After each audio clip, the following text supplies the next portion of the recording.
దేవునికి మహిమ కలుగునుగాక. ఈ దినం దేవుని వాక్యం, శోధన సహించువాడు ధన్యుడు.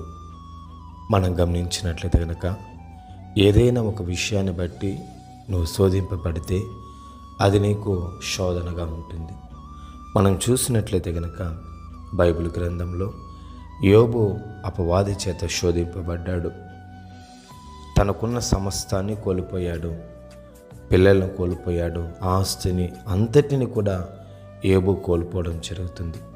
అయితే ఆ శోధనకు, అంటే ఆ యొక్క అగ్నిలాంటి పరీక్షకు, ఆ అగ్నిలాంటి శ్రమకు అతడు తట్టుకొని నిలవబడ్డాడు.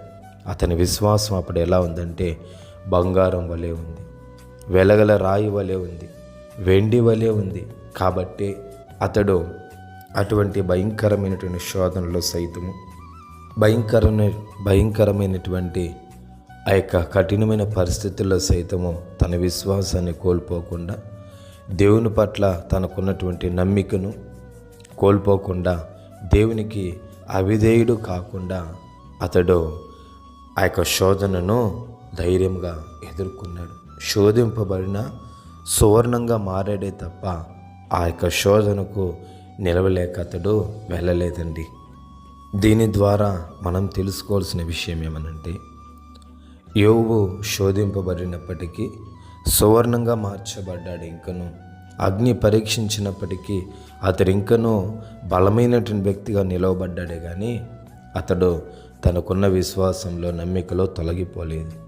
కాబట్టి మనము కూడా మన జీవితంలో పలు రకాలైనటువంటి శోధనలు ఎదుర్కొన్నప్పుడు మనం ఇంకనూ సువర్ణంగా మార్చబడాలే కానీ ఆ యొక్క దేవుని పట్ల నీకున్నటువంటి నమ్మిక, విశ్వాసంలో నుంచి నువ్వెంత మాత్రం తొలగిపోకూడదు.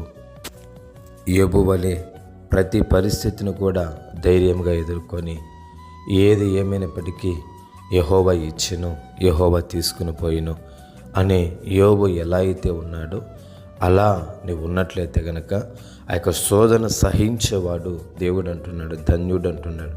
కాబట్టి యోబు శోధన సహించాడు, ధన్యుడిగా మార్చబడ్డాడు. మరి మనము కూడా శోధన సహించుకొని ధన్యులుగా మార్చబడాలనేసి దేవుడు ఆశపడుతున్నాడు. దేవుడి మాటను దీవించునుగాక. సర్వశక్తిమంతుడా, ఈ మాటను బట్టి మమ్మల్ని దీవించండి, ఆశీర్వదించండి. యేసు నామంలో వేడుకుంటున్నాము తండ్రి. ఆమేన్, ఆమేన్.